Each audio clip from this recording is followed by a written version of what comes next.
You wake up every day, work hard, stay busy, and still feel like you're going absolutely nowhere. That's not a motivation problem. That's a trap. Most people think the answer is more effort. Push harder, grind longer, sacrifice more. But effort without awareness is just a hamster wheel with extra steps. What if the thing keeping you stuck isn't laziness or bad luck, but invisible psychological patterns running in the background of your mind right now? Today, we're going to expose 5 of the most common psychological traps that silently sabotage your growth, and more importantly, how to escape each one. Trap number 1 is the comfort zone prison. This is the most seductive trap because it doesn't feel like a trap at all. It feels like safety. Your brain has a region called the amygdala that is hardwired to keep you alive. It does this by avoiding anything unfamiliar. Thousands of years ago, unfamiliar meant dangerous. The problem is that your amygdala doesn't know the difference between a saber-toothed tiger and a difficult conversation with your boss. Both trigger the same avoidance response. And here's the part nobody tells you. Your comfort zone doesn't stay the same size. If you don't actively stretch it, it shrinks. What felt easy last year starts feeling hard this year. The escape is surprisingly simple. You don't need to jump out of airplanes. You just need to do one thing each day that makes you slightly uncomfortable. One small stretch. Psychologists call this the 2% rule. Expand your comfort zone by just 2% daily. That compounds into a completely different life within a single year. Trap number 2 is comparison quicksand.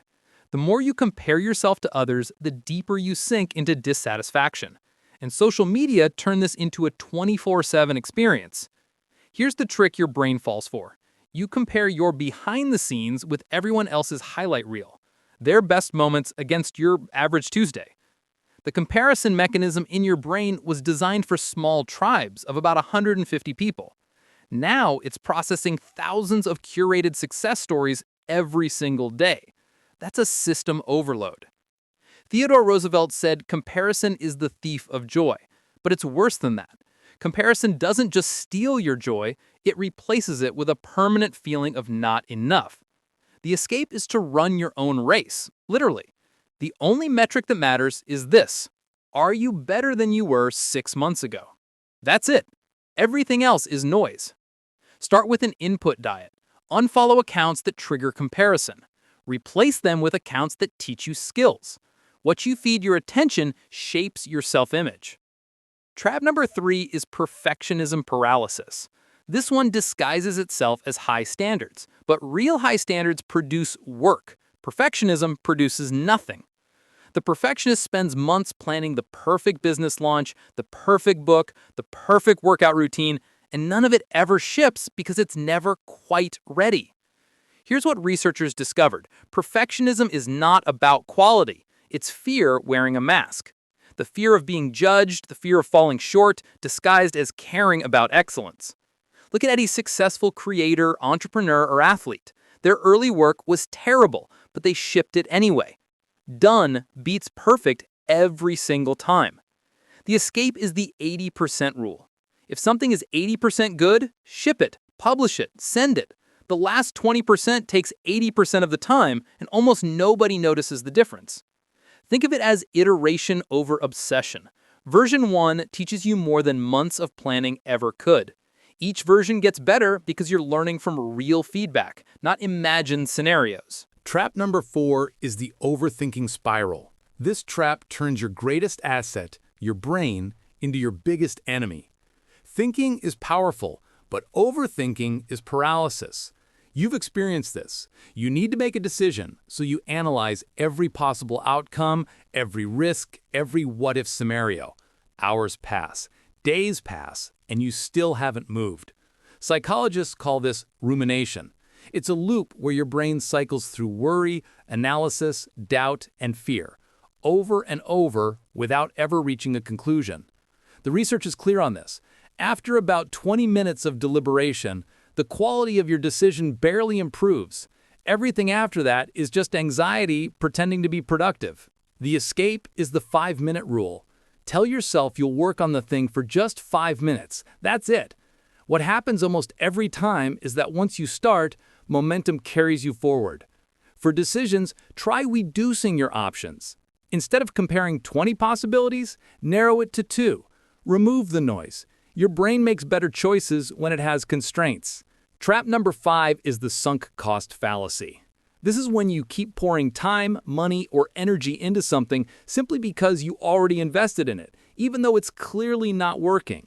Think about the last time you sat through a terrible movie because you already paid for the ticket, or stayed in a job you hated because you'd already spent years there. That's the sunk cost fallacy. It gets worse with identity. When you've told everyone you're going to be a lawyer, or a musician, or run that business, walking away feels like admitting you were wrong about who you are. People stay in careers they despise for decades because of this trap. The 8 years they already invested become chains. They forget that those years are gone regardless of what they choose now. This same pattern shows up in relationships. We stay because of the time invested rather than the future promised. Past investment is not a reason to accept present unhappiness. The escape is the letting go exercise. Open your hands and honestly ask what you're holding on to out of love versus out of fear of wasting what you already gave. The answer will surprise you. Now, here's what makes these traps truly dangerous. They don't operate in isolation. They form a system. Each one feeds the others in a self-reinforcing cycle.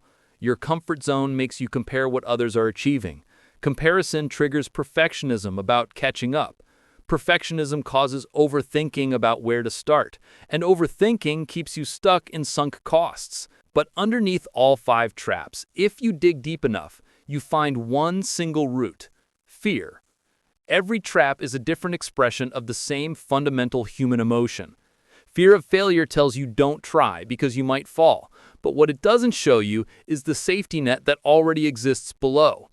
Most failures are survivable. Most are even useful. Fear of judgment tells you everyone is watching and evaluating. The truth, most people are far too busy worrying about their own lives to spend more than a few seconds thinking about yours. And then there's the fear almost nobody talks about, the fear of success. What if you actually get what you want and then can't handle it? This one keeps more people stuck than failure ever could. The reframe that changes everything is this: fear is not a stop sign. Fear is data. It tells you where growth is. The things that scare you most are usually the things that matter most. So here's your escape framework: 5 traps, 5 escapes. Stretch for the comfort zone. Focus for comparison. Ship for perfectionism. Act for overthinking. Release for sunk costs. Escape 1. Practice micro-discomfort daily. Raise your hand when you'd normally stay silent. Eat alone at a restaurant. Ask for help when you'd normally struggle in silence. Each one rewires your brain. Escape 2. Do a comparison detox. Put your phone in a box for 1 hour each day. During that hour, look at your own life. You'll notice things you haven't appreciated in years. Escape 3. Take minimum viable action. Don't plan the perfect version. Write 1 paragraph. Record 1 take. Send 1 email. The first step doesn't need to be good, it needs to exist. Escape 4. Use time boxing. Set a timer for 25 minutes. Work on 1 thing only. When the timer rings, stop. This breaks the overthinking cycle because you've committed to a boundary. Escape 5. Apply the sunset test. If this project, this job, this relationship ended tomorrow, would you start it again today knowing what you now know? If the honest answer is no, it might be time to let go. Here's what most people don't understand about personal growth. It's not linear. It looks flat for a long time, and then everything changes at once. The compound effect is real, but patience is the price. Neuroscience confirms this. Your brain physically rewires when you repeatedly choose new behaviors over old defaults. The new pathway is weak at first, but with repetition, it becomes the new default. This is what real self-improvement looks like, not a dramatic overnight transformation. A quiet, daily decision to be slightly different than yesterday. That's the identity shift. One of the most powerful things you can do is redesign your environment. Make the good choice the easy choice. Put the book on your pillow. Set out your workout clothes. Remove friction from growth. Try the accountability mirror. Look at yourself honestly each morning and ask what you're going to do today. Not what you wish, not what sounds good, what you will actually do. Then do it. Keep a progress journal. Write one line each night about what you did, not what you planned. Over weeks, you'll see the pattern. Small actions stack into visible momentum. And don't do this alone. Research consistently shows that people who pursue growth in community outperform solo operators. Find one person who holds you accountable and check in weekly. Every morning, ask yourself the one thing question. What is the single most important thing I can do today that makes everything else easier or unnecessary? Then do that first, before email, before social media. Run an energy audit on your life. Track what gives you energy and what drains it for 1 week. You'll find that most of your exhaustion comes from a small number of energy vampires that you can eliminate. Remember that every success you admire started with a messy, imperfect beginning that nobody saw. The iceberg illusion is real. Visible results are just the tip. The real work happens below the surface. Give yourself permission to be messy. Your first draft will be terrible. Your first attempt will be awkward. Your first version will have flaws. That's not failure. That's the entrance fee to getting good.